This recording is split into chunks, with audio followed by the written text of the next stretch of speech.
टीके लगाने का कीर्तिमान स्थापित कर संपूर्ण टीकाकरण की दिशा में निरंतर आगे बढ़ रहा है। कोरोना वायरस का नया वेरिएंट ओमिक्रॉन मिलने से चिंता बढ़ी है। स्वास्थ्य कर्मियों, अग्रिम पंक्ति के कार्यकर्ताओं और अन्य रोगों से ग्रसित 60 वर्ष के ऊपर के लोगों को एहतियाती डोज लगाने और 15 से 18 वर्ष के किशोरों के लिए राष्ट्रव्यापी टीकाकरण अभियान शुरू हो गया है। आपसे हमारी अपील है कि यथाशीघ्र दोनों टीके लगाएं और अन्य लोगों को भी टीके लगवाने के लिए प्रेरित करें। और अब समाचार विस्तार से। प्रधानमंत्री नरेंद्र मोदी ने विश्वास व्यक्त किया है कि भारत आने वाले समय में समग्र विश्व की आशा और आकांक्षाएं पूरी करेगा। दावोस विश्व आर्थिक मंच शिखर सम्मेलन को वर्चुअली संबोधित करते हुए श्री मोदी ने कहा कि भारत अपार शक्ति और ऊर्जा के साथ लगातार आगे बढ़ रहा है। प्रधानमंत्री ने कहा कि यह भारत में निवेश के लिए सर्वोत्तम समय है। एक खूबसूरत उपहार दिया है, एक बुके ऑफ होप दिया है।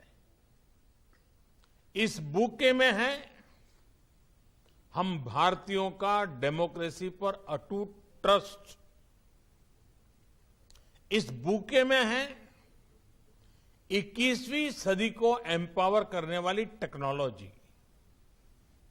इस बुके में है हम भारतीयों का टेम्परामेंट, हम भारतीयों का टैलेंट। जिस मल्टीलिंगुअल, मल्टीकल्चरल माहौल में हम भारतीय रहते हैं, वो भारत ही नहीं बल्कि पूरे विश्व की बहुत बड़ी ताकत है। ये ताकत संकट की घड़ी में सिर्फ अपने लिए सोचना नहीं बल्कि मानवता के हित में काम करना सिखाती है। प्रधानमंत्री ने कहा कि कोरोना महामारी के दौर में भारत एक धरती एक स्वास्थ्य की परिकल्पना को पूरी कर रहा है और अनेक देशों को आवश्यक दवाएं और टीके उपलब्ध कराकर करोड़ों लोगों के जीवन की रक्षा कर रहा है। हमने देखा है कि कैसे Bharat one earth one health इस विजन पर चलते हुए अनेकों देशों को जरूरी दवाइयां देकर, वैक्सीन देकर करोड़ों जीवन बचा रहा है। आज भारत दुनिया का तीसरा सबसे बड़ा फार्मा प्रोड्यूसर है, फार्मेसी टू द वर्ल्ड है। आज भारत दुनिया के उन देशों में है जहां के हेल्थ प्रोफेशनल्स, जहां के डॉक्टर्स अपनी संवेदनशीलता और एक्सपर्टीज से सबका भरोसा जीत रहे हैं। प्रधानमंत्री नरेंद्र मोदी ने आज वाराणसी में भारतीय जनता पार्टी के कार्यकर्ताओं के साथ संवाद किया। चुनाव आयोग द्वारा उत्तर प्रदेश, उत्तराखंड, पंजाब, मणिपुर और गोवा में विधानसभा चुनाव की घोषणा के बाद यह श्री मोदी का पार्टी कार्यकर्ताओं के साथ पहला संवाद कार्यक्रम था। मोदी आज वाराणसी में भारतीय जनता पार्टी के कार्यकर्ताओं से बातचीत करेंगे। चुनाव आचार संहिता लागू हो जाने के बाद अपने निर्वाचन क्षेत्र के पार्टी कार्यकर्ताओं से यह प्रधानमंत्री का पहला संवाद होगा। गौरतलब है कि उत्तर प्रदेश के 7 चरणों में मतदान होना है। पहले चरण का मतदान 10 फरवरी को होगा। देश में पिछले 24 घंटे के दौरान कोविड के 2,38,018 नए संक्रमितों की पहचान की गई है। इस दौरान 1,57,421 संक्रमित स्वस्थ भी हुए हैं। में कोरोना संक्रमण के नए दैनिक मामलों में कमी दर्ज की गई है। ओमिक्रॉन वेरिएंट के कारण कोरोना के बढ़ते मामलों के बीच ये राहत की बात है। पिछले 24 घंटों में कोरोना संक्रमण के 2,38,018 नए मामले दर्ज किए गए। पिछले 24 घंटों में 1,57,000 से ज्यादा लोग कोरोना से स्वस्थ भी हुए। अब देश में कोरोना के सक्रिय मामलों की कुल संख्या 17,36,628 है। Recovery rate 94.09%। इधर झारखंड में पिछले 24 घंटे के दौरान 2,499 नए संक्रमित मिले हैं। इस दौरान 6 लोगों की मौत भी हुई है। जनजातीय मामलों के केंद्रीय मंत्री अर्जुन मुंडा भी संक्रमित पाए गए हैं। उन्होंने खुद इसकी जानकारी सोशल मीडिया के माध्यम से दी है। इस अवधि में 4,266 संक्रमित स्वस्थ भी हुए हैं। यह लगातार दूसरा दिन है जब नए संक्रमितों की तुलना में स्वस्थ होने वालों की संख्या ज्यादा है। राज्य में अब 29,974 सक्रिय मामले शेष रह गए हैं। केंद्रीय स्वास्थ्य एवं परिवार कल्याण मंत्रालय ने वयस्क कोविड रोगियों के लिए नया दिशा निर्देश जारी किया है। इनके मुताबिक टीबी को कोविड के लिए उच्च जोखिम वाली बीमारी की श्रेणी में रखा गया है। 60 वर्ष से अधिक आयु के ऐसे लोग जो heart disease, high blood pressure, diabetic, HIV, फेफड़े, गुर्दे, लिवर और ब्रेन रोग और अधिक मोटापा जैसी बीमारियों से पीड़ित हैं, वो हाई रिस्क की श्रेणी में आते हैं। नए मार्गदर्शन में यह भी कहा गया है कि स्टेरॉयड या इम्यूनो मॉड्यूलेटरी थेरेपी से भी संक्रमण का खतरा हो सकता है। स्वास्थ्य और परिवार कल्याण मंत्रालय ने सलाह दी है कि रेमडेसिविर का उपयोग उन रोगियों में नहीं किया जाना चाहिए जो ऑक्सीजन सपोर्ट पर नहीं है या घर में ही है। रेमडेसिविर को केवल उन रोगियों को दिया जा सकता है जो कोरोना से संक्रमित हैं और जिन्हें कभी कभी ऑक्सीजन की जरूरत होती है। देश में कोविड के विरुद्ध जारी जंग में टीकाकरण अभियान अनवरत चल रहा है। केंद्रीय स्वास्थ्य मंत्रालय के मुताबिक देश में अब तक 1,58,04,00,000 से अधिक टीके लगाए जा चुके हैं। अब तक कुल 158,04,00,000 से ज्यादा कोविड टीके की खुराकें दी जा चुकी हैं। बीते दिन यानी कल देश भर में 79,91,230 कोविड के टीके लगाए गए। स्वास्थ्य मंत्रालय के अनुसार केंद्र ने राज्यों और केंद्र शासित प्रदेशों को अब तक 158.16 करोड़ से ज्यादा कोविड के टीके मुहैया कराए हैं। इनमें से राज्यों और केंद्र शासित प्रदेशों के पास अब भी 13,25,00,000 से ज्यादा टीके उपलब्ध हैं। कोविड टीकाकरण का 100% लक्ष्य हासिल करने के लिए लोहरदगा जिले के सुदूरवर्ती गांवों में विशेष जागरूकता अभियान चलाया जा रहा है। जिले के उपायुक्त दिलीप कुमार टोप्पो खुद गांवों का दौरा कर रहे हैं और लोगों को जागरूक करने में अपनी भूमिका निभा रहे हैं। लोहरदगा जिले में कोविड टीकाकरण अभियान में गति लाने के लिए कई स्तरों पर प्रयास किए जा रहे हैं। जिले के उपायुक्त दिलीप कुमार टोप्पो स्वयं गांव की पगडंडियां नाप रहे हैं और लोगों को टीकाकरण का फायदा बता रहे हैं। आप देख रहे हैं कि हम लोग कुड़ू प्रखंड के सुंदरू पंचायत में जो दूरस्थ एरिया है और यहाँ पर कोविड-19 को लेकर के जो वैक्सीन दिया जा रहा है उसका वैक्सीनेशन थोड़ा कम है। इसी चलते हम लोग सोचे कि लोगों से बात करें और लोगों को प्रेरित करें, इसलिए हम लोग अपना टीम बना करके समाज सेवी लोग को लेकर के सारा पदाधिकारी को लेकर के यहाँ आए हैं और लोगों से बात कर रहे हैं कि क्या दिक्कत है, उनकी बातों को सुन रहे हैं, उनको उत्साहित कर रहे हैं, उनका मन में जो कंफ्यूजन है उसको दूर कर रहे हैं। हम लोग का मकसद है कि हमारा जिला भी 100% वैक्सीनेशन ले ले। ये क्षेत्र जो कुड़ू का क्षेत्र है और लोहरदगा का क्षेत्र है थोड़ा पीछे है, इसलिए एक टीम लोहरदगा में भी काम कर रहा है जिसका नेतृत्व DDC कर रहे हैं और मैं खुद यहाँ कुड़ू जो थोड़ा इंटीरियर है आया हूँ। हम लोग का मकसद है कि 100% वैक्सीनेशन हो जाए। प्रशासनिक अधिकारियों के गांव पहुंचने से टीकाकरण को लेकर ग्रामीणों की भ्रांतियां क्षण भर में ही दूर हो रही है। ग्रामीण भी मानने लगे हैं कि कोरोना के खिलाफ टीकाकरण सुरक्षा कवच है। प्रशासनिक अधिकारियों और स्वास्थ्य कर्मियों द्वारा चलाए जा रहे जागरूकता अभियान का सकारात्मक असर अब साफ दिखने लगा है। ग्रामीण उत्साह के साथ टीका महोत्सव में भाग ले रहे हैं। लोहरदगा से आसिफ की रिपोर्ट। राज्यपाल रमेश बैस और उनकी पत्नी रमाबाई बैस का नाम रांची की मतदाता सूची में शामिल किया गया है। कल राज्यपाल और उनकी पत्नी ने वोटर लिस्ट में अपने अपने नाम निबंधित कराए। राजभवन पहुंचे मुख्य निर्वाचन पदाधिकारी के रवि कुमार ने बताया कि 25 जनवरी तक राज्यपाल और उनकी पत्नी को उनका वोटर कार्ड उपलब्ध करा दिया जाएगा। राज्य सरकार की महत्वाकांक्षी पेट्रोल सब्सिडी योजना के लिए NIC ने ऐप तैयार किया है। कल योजना पर कैबिनेट की मुहर लगते ही मुख्यमंत्री हेमंत सोरेन इस ऐप को जनता के लिए समर्पित कर देंगे। इसके बाद पेट्रोल सब्सिडी के इच्छुक गरीब परिवार इस ऐप पर आवेदन आरंभ कर सकेंगे।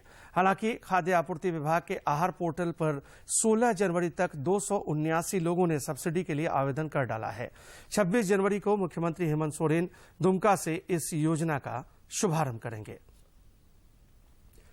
इधर आकांक्षी जिला बोकारो में नीति आयोग के निर्देशानुसार चलाई जा रही योजनाओं की केंद्रीय प्रभारी पदाधिकारी विपिन कुमार ने समीक्षा की। इस मौके पर उपायुक्त कुलदीप चौधरी, उप विकास आयुक्त जय किशोर प्रसाद, अनुमंडल पदाधिकारी दिलीप प्रताप सिंह शेखावत समेत सभी संबंधित विभागों के वरीय पदाधिकारी उपस्थित थे। वीडियो संवाद के माध्यम से आयोजित इस बैठक के दौरान केंद्रीय प्रभारी पदाधिकारी ने नीति आयोग द्वारा निर्धारित 5 आयामों स्वास्थ्य, पोषण, शिक्षा, कृषि, जल संसाधन, वित्तीय समावेशन और कौशल विकास एवं बुनियादी ढांचा के तहत चल रहे कार्यों की क्रमवार जानकारी ली। इधर राजधानी रांची समेत राज्य भर में मौसम साफ होने के बाद न्यूनतम तापमान में गिरावट का दौर शुरू हो गया है। तापमान में कमी आने और पहाड़ी क्षेत्रों में हो रही बर्फबारी के कारण झारखंड में ठंड ज्यादा बढ़ गई है। पिछले 24 घंटों के दौरान न्यूनतम तापमान में 2 डिग्री तक की गिरावट दर्ज की गई है। मौसम विज्ञान केंद्र रांची के वैज्ञानिक अभिषेक आनंद ने बताया कि अगले 24 घंटे के अंदर न्यूनतम तापमान में करीब 3 डिग्री सेल्सियस की गिरावट रहने का अनुमान है। उन्होंने यह भी बताया कि 22 जनवरी से आसमान में फिर से बादल छाएंगे और 23 जनवरी को राज्य के कुछ हिस्सों में हल्की बारिश हो सकती है। खबरों में बढ़ेंगे आगे। सिमडेगा में सदर अस्पताल परिसर स्थित प्रधानमंत्री जन औषधि केंद्र आर्थिक रूप से कमजोर वर्ग के लोगों के लिए काफी लाभदायक साबित हो रहा है। इस केंद्र पर सस्ते दर पर विभिन्न प्रकार की दवाइयां उपलब्ध हैं। प्रधानमंत्री जन औषधि केंद्र के संचालक जुबेर आलम ने बताया कि बाजार मूल्य की तुलना में यहां उपलब्ध दवाओं पर 2% से लेकर 90% तक की छूट दी जाती है। दवा लेते हैं जैसे लोलिकोनाजोल मलहम है, मार्केट में 50, 60, 70 ऐसे मिलता है, मेरे जगह 22 रुपये उसका दाम है। बहुत सारा दवा, शुगर, बीपी, सब दवा जो है मार्केट से बहुत सस्ते दामों में मिल जाती है। गिरधारी प्रसाद कहते हैं कि वे यहाँ से दवाओं की खरीदारी करते रहते हैं। यहाँ बाजार से काफी कम कीमत पर दवा मिलती है। यहाँ की दवाइयाँ काफी असरदार भी है। और मैं यहाँ जन औषधि से बराबर दवा लेता हूँ। यहाँ बहुत कम ही रेट में दवा मिलता है और बहुत यूजफुल दवा है और बहुत सस्ता, मार्केट से बहुत ही सस्ता ये दवा मिलता है। ग्राहक संजय कुमार वर्मा ने भी कहा कि प्रधानमंत्री जन औषधि केंद्र लोगों के लिए काफी फायदेमंद साबित हुआ है और यह सरकार की अच्छी पहल है। उन्होंने यह सुविधा उपलब्ध कराने के लिए प्रधानमंत्री नरेंद्र मोदी को धन्यवाद दिया। मैं बाहर से लेने के लिए गया, इसका कीमत 1650 रुपए बताया। प्रधानमंत्री भारतीय जन औषधि परियोजना के अंतर्गत ये मुझे मात्र 525 रुपए में मिल गए। कुल मिलाकर प्रधानमंत्री जन औषधि केंद्र स्वास्थ्य के क्षेत्र में मील का पत्थर साबित हो रहा है। गरीबों के लिए यह योजना किसी वरदान से कम नहीं है। सिमडेगा से मनोज कुमार सिन्हा, मनु की रिपोर्ट। और अब कुछ खबरें राज्य के विभिन्न जिलों से।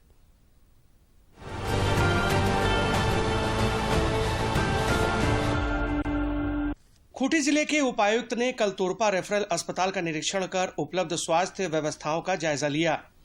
बेहतर स्वास्थ्य सुविधा सुनिश्चित कराने व अस्पताल का उचित प्रबंधन के लिए उन्होंने संबंधित अधिकारियों को कई दिशा निर्देश दिए। उन्होंने कहा कि बढ़ते कोरोना संक्रमण को देखते हुए लोगों को समय पर स्वास्थ्य सुविधा उपलब्ध कराना आवश्यक है। लातेहार जिले के उपायुक्त ने पेयजल एवं स्वच्छता विभाग के कार्यों की समीक्षा की। इस दौरान उन्होंने जिले में पेयजल आपूर्ति को लेकर चलाई जा रही योजनाओं की जानकारी ली। इस बीच जन जीवन मिशन योजना के तहत जिले में प्रत्येक गांव और टोले में स्वच्छ पेयजल आपूर्ति सुनिश्चित करने का उन्होंने निर्देश दिया। सरायकेला खरसावां जिले के कोषागार पदाधिकारी ने कल जिले में चलाए जा रहे कोविड टीकाकरण अभियान का जायजा लिया। इस दौरान उन्होंने सदर क्षेत्र के विभिन्न विद्यालयों में चलाए जा रहे टीकाकरण कैंप का निरीक्षण किया और विद्यार्थियों को टीकाकरण को लेकर प्रेरित किया। इस मौके पर कई अन्य प्रशासनिक पदाधिकारी भी मौजूद थे। रामगढ़ जिले में सेंट्रलाइज्ड किचन स्थापित करने के लिए कल CCL, अक्षय पात्र संस्था एवं जिला प्रशासन के बीच MOU किया गया। सेंट्रलाइज्ड किचन के माध्यम से सरकारी स्कूलों के 50,000 बच्चों को गर्म एवं पौष्टिक भोजन उपलब्ध कराया जा सकेगा। इसका निर्माण 15 करोड़ रुपए की लागत से होगा, जबकि इसके परिचालन पर 7 करोड़ रुपए खर्च किए जाएंगे। कोडरमा जिले में टीकाकरण महाअभियान का सकारात्मक परिणाम सामने आने लगा है। इसके तहत जिले में कल तक रिकॉर्ड संख्या में टीकाकरण हुआ। इस दौरान कुल 6,338 किशोरों को टीके लगाए गए। अब तक जिले में कुल 40% बच्चों का टीकाकरण हो चुका है। पाकुड़ जिले के डीआरडीए सभागार में जिला स्तरीय वाद विवाद प्रतियोगिता का आयोजन किया गया। वाद विवाद प्रतियोगिता में प्रथम पुरस्कार 10वीं कक्षा की निशा कुमारी और द्वितीय पुरस्कार सृष्टि कुमारी को दिया गया। वाद विवाद प्रतियोगिता में शामिल होकर बच्चे खासा उत्साहित दिखे। पलामू जिले के उपायुक्त शशि रंजन ने वर्चुअल माध्यम से सभी बीडीओ और प्रधानमंत्री आवास योजना के ब्लॉक कोऑर्डिनेटर के साथ समीक्षा बैठक की। इस दौरान उन्होंने पदाधिकारियों को मनरेगा के तहत क्रियान्वित योजनाओं और प्रधानमंत्री आवास योजना के तहत बनने वाले आवासों का निर्माण लक्ष्य के अनुरूप समय पर पूरा करने का निर्देश दिया। आकांक्षी जिला बोकारो से कल केंद्रीय प्रभारी पदाधिकारी विपिन कुमार ने वर्चुअल माध्यम से आकांक्षी जिला अंतर्गत संचालित विभिन्न योजनाओं की प्रगति की समीक्षा की। मौके पर जिले के उपायुक्त श्री कुलदीप चौधरी, उप विकास आयुक्त जय किशोर प्रसाद, अनुमंडल पदाधिकारी दिलीप प्रताप सिंह शेखावत समेत सभी संबंधित विभागों के वरीय पदाधिकारी उपस्थित थे। रांची जिले में नामकुम और रातू 2 ऐसे प्रखंड हैं जहां कोविड-19 के पहले डोज का कार्य 100% से भी ज्यादा हो चुका है। रांची के उप विकास आयुक्त विशाल सागर ने बताया कि नामकुम में 109.5% और रातू में 102.6% लोगों को फर्स्ट डोज दी जा चुकी है। साथ ही ओरमांझी, बुढ़मू और लापुंग में 90% से ज्यादा टीकाकरण पूरा किया जा चुका है। उन्होंने संबंधित प्रखंड विकास पदाधिकारियों को 26 जनवरी तक 100% वैक्सीनेशन कार्य पूरा करने का निर्देश दिया। कोडरमा जिले में पिछले 24 घंटे के दौरान कोरोना के 33 नए मामले सामने आए हैं। इस अवधि में 89 कोरोना संक्रमित मरीज स्वस्थ भी हुए हैं। इसके साथ ही जिले में सक्रिय मामले की संख्या अब 337 रह गई है। 331 संक्रमित मरीज होम आइसोलेशन में और 6 संक्रमित मरीज डीसीएचसी में भर्ती हैं।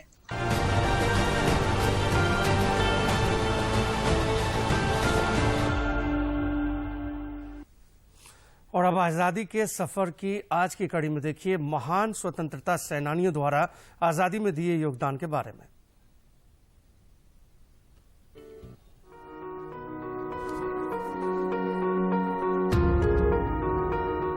18 जनवरी 1930 को रविंद्रनाथ ठाकुर साबरमती आश्रम गए थे। महात्मा गांधी और रविंद्रनाथ ठाकुर राजनीतिक और वैचारिक रूप से 2 अत्यधिक भिन्न व्यक्तित्व थे, लेकिन वे एक दूसरे का बहुत सम्मान करते थे और मित्र थे। रविंद्रनाथ ने ही 1915 में गांधी जी को महात्मा की उपाधि प्रदान की थी। गांधी से रविंद्रनाथ ठाकुर के संबंध कैसे थे, इसे उनके विचार से जाना जा सकता है। गांधी जी के बारे में रविंद्रनाथ ठाकुर ने एक जगह लिखा है कि गांधी उन हजारों वंचितों की झोपड़ियों की दहलीज पर ठहर गया जो उसकी तरह के कपड़े पहने हुए थे। उसने उनसे उन्हीं की भाषा में बातें की। वो पुस्तकों के उदाहरण नहीं बल्कि जीवन का वास्तविक सत्य था। इसीलिए भारतीयों ने उन्हें जो महात्मा नाम दिया है वही उनका असली नाम है। रविंद्रनाथ ठाकुर ने आगे लिखा है कि गांधी की तरह और किसने महसूस किया है कि सभी भारतीय उनकी ही रक्त और मज्जा हैं। सत्य के संपर्क में आत्मा की कुचली हुई ताकतें फिर से उठती हैं। जब भारत के द्वार पर प्रेम आया तो वो द्वार पूरी तरह खुल गया। गांधी के आह्वान पर भारत नई महानता के लिए विकसित हुआ, जैसे कि अतीत में हुआ करता था। अतीत में जब बुद्ध ने प्राणियों के बीच सहानुभूति और करुणा की सच्चाई की घोषणा की थी। आज ही के दिन हम गांधी जी की प्रिय शिष्या मीराबेन को भी याद कर रहे हैं। उनका जन्म ब्रिटेन में हुआ था। उन्होंने भारत के स्वाधीनता आंदोलन में भाग लिया था। मीराबेन का असली नाम मैडेलिन स्लेट था। गांधी जी के अहिंसा के सिद्धांतों से प्रभावित होकर उन्होंने भारत को ही अपना घर बना लिया। वे करीब 34 वर्षों तक भारत में रही। मीराबेन 7 नवंबर 1925 को अहमदाबाद आईं, जहां महादेव देसाई, वल्लभ भाई पटेल और स्वामी आनंद ने उनका स्वागत किया। गांधी जी ने उन्हें साबरमती आश्रम में रहने की अनुमति दे दी। आश्रम में आने पर ही गांधी जी ने उन्हें मीराबेन नाम दिया। भारत में प्रवास के आरंभिक वर्षों के दौरान मीराबेन ने हिंदी सीखी और भारत को जानने समझने के लिए गाँवों की यात्रा की। वे गांधी जी के भरोसेमंद लोगों में से एक बन गयी। 1931 में दूसरे गोलमेज सम्मेलन में भाग लेने के लिए गांधी जी के साथ मीराबेन लंदन गईं। मीराबेन अहिंसा के संदेश के प्रचार प्रसार में सक्रिय रहीं। उन्हें कई बार गिरफ्तार किया गया। नागरिक अवज्ञा आंदोलन के दौरान उन्हें हिरासत में रखा गया। उन पर भारत में रहते हुए यूरोप और अमेरिका में सूचना भेजने का आरोप लगाया गया। भारत छोड़ो आंदोलन के दौरान भी उन्हें गिरफ्तार किया गया और गांधी जी तथा उनकी पत्नी कस्तूरबा के साथ पुणे के आगा खां पैलेस में रखा गया। उन्होंने 1947 में ऋषिकेश के निकट आश्रम की भी स्थापना की। अगले 11 वर्ष के दौरान उन्होंने भारत के विभिन्न प्रदेशों की यात्राएं की, सामुदायिक परियोजनाएं चलाई और पर्यावरण के मुद्दों पर कार्य किया। 18 जनवरी 1959 को मीराबेन इंग्लैंड चली गयीं। उसके एक वर्ष बाद वे वियना चली गयीं और उम्र भर वहीं रहीं। भारत सरकार ने 1981 में उन्हें पद्म विभूषण से सम्मानित किया। उस दिव्यात्मा को नमन। हम आज दिल्ली के उन 11 स्वाधीनता सेनानियों को भी श्रद्धांजलि अर्पित कर रहे हैं जो 18 जनवरी 1858 को शहीद हुए थे। उन्होंने 1857 में भारत के प्रथम स्वतंत्रता संग्राम के दौरान दिल्ली की रक्षा की थी। उनमें शामिल हैं खिड़की गांव के असगर यार खान और शेख यार खान, फाटक हवस खान के निवासी सैयद अत्ताउल्ला खान, कूचा चेलान के निवासी शेख गुलाम शाह, गुलाब अकबर पठान और सैयद मीर गुलाम, शेख इलाही बख्श, शेख कलमगीर बख्श, लाहौरी गेट निवासी सैयद खुदा बख्श, मीर शाह सैयद और सैयद सीतल शाह। इन महान शहीदों को विनम्र श्रद्धांजलि।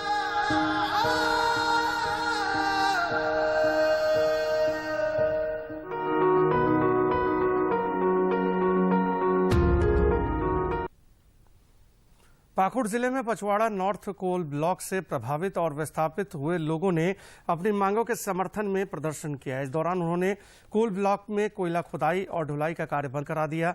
ग्रामीणों का नेतृत्व झारखंड मानवाधिकार जन जागृति कल्याण परिषद के मुन्ना हेम्ब्रम ने किया।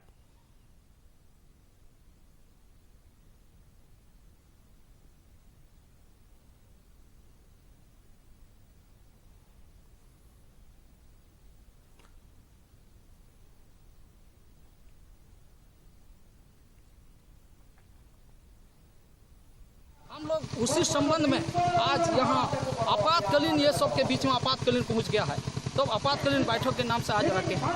ये आपातकालीन बैठक यही बैठक करेंगे। करने के बाद हमको हाईकोर्ट में हम केस भी किए हैं।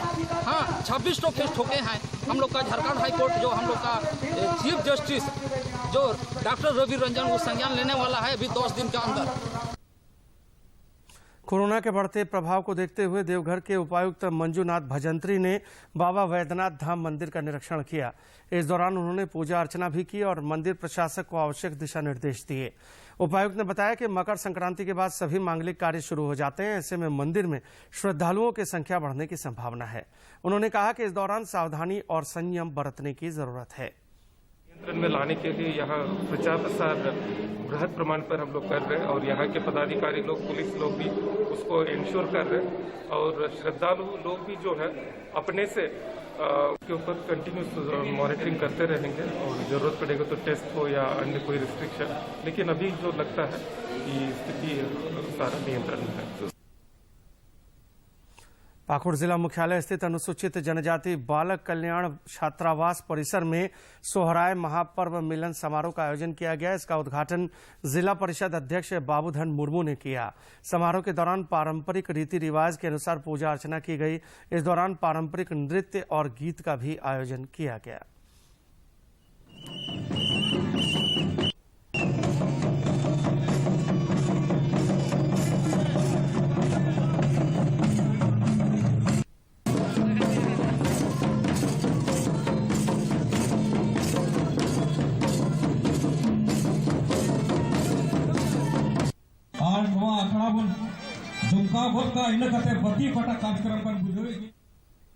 चतरा जिले के सदर प्रखंड की जागी पंचायत के रहने वाली किरण देवी और उनके बच्चों के लिए स्वयंसेवी संगठन रोटी बैंक बड़ा सहारा बनकर सामने आया है। पति की मौत के बाद अपने 2 बच्चों के साथ दर दर भटकने को मजबूर किरण देवी को रोटी बैंक ने आवश्यक सामान उपलब्ध कराए हैं। चतरा जिले की जागी पंचायत के रहने वाले जागेश्वर भुइयां की मौत इलाज के अभाव में हो गई। इसके बाद तो उन्वानो उनकी पत्नी किरण देवी और बच्चों पर दुख का पहाड़ टूट पड़ा। उनके पास पति के अंतिम संस्कार के लिए पैसे भी नहीं थे। इस परिस्थिति में रोटी बैंक ने मदद के हाथ बढ़ाए। किसी व्यक्ति द्वारा ये सूचना मिला कि किरण देवी का पति डेथ कर गए हैं और उनको भोज भंडार के लिए भी किसी भी तरह का कोई राशन नहीं है। सूचना मिलने पर रोटी बैंक की पूरी टीम जो है सो इनके यहाँ आई। इनके भोज भंडार के लिए चावल, आटा, दाल, नमक और कुछ नगद पैसा दिया। रोटी बैंक ने आटा, चावल, नमक, दाल और नगद राशि देकर पीड़ित परिवार के जख्मों पर मरहम लगाने का प्रयास तो किया है, लेकिन आज भी किरण और उनके बच्चों के पास रहने का ठिकाना नहीं है। ऐसे में किरण देवी ने सरकार से प्रधानमंत्री आवास और रोजगार की मांग की है। यही बोल रहे हैं कि मेरा पति हुआ है, इस तरह डेथ हुआ है, अरे मेरा रहने के भी साधन नहीं है। मेरा बहन लगती वही हमको दिया है घर रहने के लिए, मेरा रहने का भी साधन नहीं है। जो मेरा मिट्टी वाला घर है वो भी गिर गया है। हम तो इंदिरा आवास भी चाहते हैं और रोटी द्वारा बैंक से हमको मिला है, सहयोग मिला है वही भोज बनाना करने के लिए। हम तो गरीब कह के हम दे दिए हैं सर घर के लिए बड़ी छिछरी हो गया, सही चलते कांदे रोवे लिया तो हम दे दिए हम घर। रोटी बैंक के बाद कई अन्य संगठनों ने भी पीड़ित परिवार के प्रति सहानुभूति जताई है। स्वयंसेवी संस्थाओं के प्रतिनिधियों ने भी जिला प्रशासन से किरण देवी और उनके बच्चों को सहयोग देने की अपील की है। चतरा से अशोक तुलसियान की रिपोर्ट। रांची के सांसद संजय सेठ ने ग्रामीण क्षेत्रों में रहने वाले स्कूली बच्चों को कंप्यूटर शिक्षा देने के लिए एक विशेष पहल शुरू की है। सांसद ने कंप्यूटर बैंक की शुरुआत की है, जिसमें कोई भी पुराना कंप्यूटर जमा कर सकता है ताकि सरकारी विद्यालय में पढ़ने वाले बच्चे उसका इस्तेमाल कर सकें। बुक बैंक से रांची समेत राज्य के कई जिलों के बच्चों को लाभ मिल रहा है। अब वे चाहते हैं कि सबके प्रयास से सरकारी विद्यालयों में पढ़ने वाले बच्चों को कंप्यूटर का भी प्रशिक्षण मिले। कंप्यूटर बैंक ताकि चलती रहे ऑनलाइन क्लासेस। यदि आपके पास कोई भी electronic gadget, computer, laptop, tablet, smartphone अनुपयोगी है तो उसे हमारे कार्य में जमा कर सकते हैं। ये गैजेट अन्य बच्चों के लिए बहुत उपयोगी साबित होंगे। दूरदर्शन झारखंड पर पल पल की खबरों से जुड़े रहने के लिए आप हमारे social media platform Twitter, Facebook और यूट्यूब से जुड़े रह सकते हैं, क्योंकि खबरों से जितना बाखबर रहना जरूरी है उससे ज्यादा जरूरी है सटीक, संतुलित और निष्पक्ष समाचार। हमारा ट्विटर हैंडल और फेसबुक पेज है डीडी न्यूज झारखंड। आप हमें YouTube channel Jharkhand DD news पर भी देख और सुन सकते हैं। और इस बुलेटिन में फिलहाल इतना ही, दीजिए इजाजत। लेकिन चलते चलते एक नजर अब तक की सुर्खियों पर।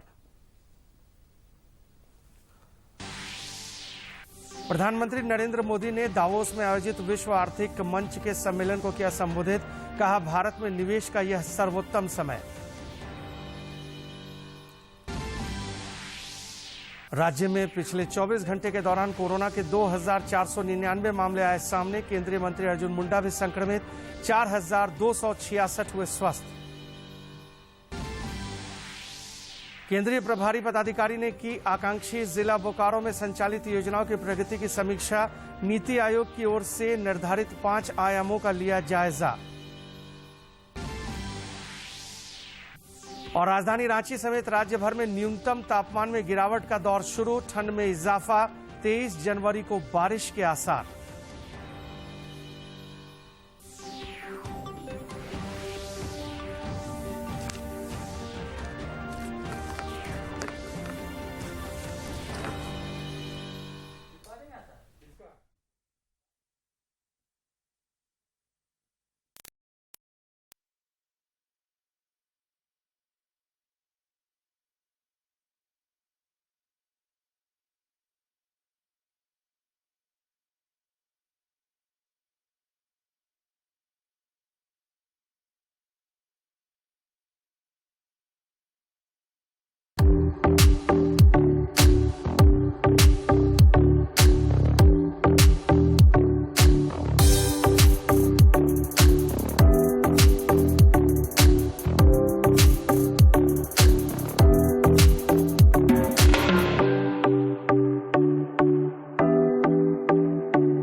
झरझर झरती बूंदें ये उड़ता हुआ फवारा, ज्यों कलकल करती नदियां लुटा रही हूं मोतियों का पिटारा।